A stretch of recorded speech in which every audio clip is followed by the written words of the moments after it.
I've always been self-sufficient. My own tools, my own equipment, and my own approach to solving problems. Everything from well pumps to wireless internet. But when I hit my mid-60s, I realized something. And it's this. If I want to be able to stay out here, in my homestead, on my land, as I get older, I'll have to reach out to my neighbors. Or as my nephew likes to say, do some social networking. Here comes my friend Jacques. We're gonna run a couple of errands and grab a coffee. Our Wednesday routine.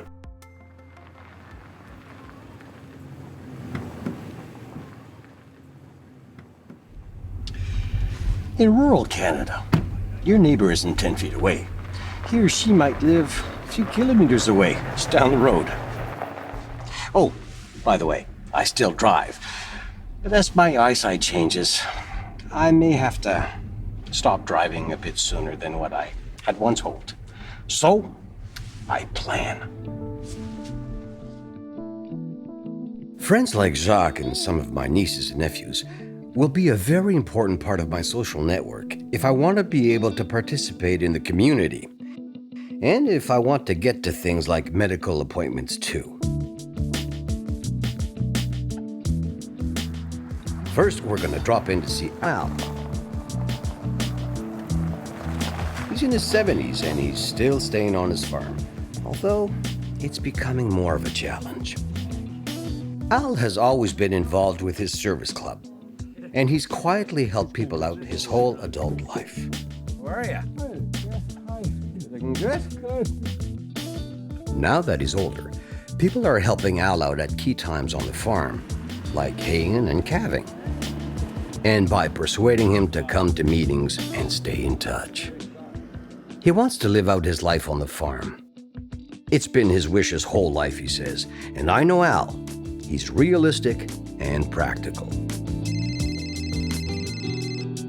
He has a cell phone now, just for emergencies, so his nieces and nephews can talk to him. He's cut the size of his herd down and leased out a lot of his land to neighbors, who he knows will look after him. Al said to me a couple of weeks ago, if I didn't keep a half a dozen cows around, I'd forget to get up in the morning. Al knows that you need to have a reason to keep going, and a series of realistic goals too. Here are the things I need to remember, and so should you. Whether it's curling with old friends, going to the hockey game, or being part of a club, your social network is more important every day as you get older. Invest in it and value it. Your transportation and mobility are things you need to continually assess, because without them, your choices can be limited. Your friends are aging too, so your kids, grandkids, nieces, nephews, younger neighbors, and younger people in your community are just as important in your network.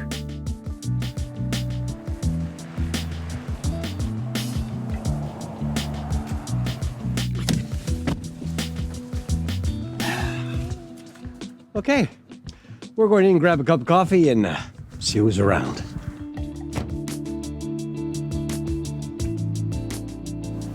You know, at the end of the day, this is how rural Canada has always been. We look after each other and we stay in touch. It's a matter of quality of life, and it's worth it.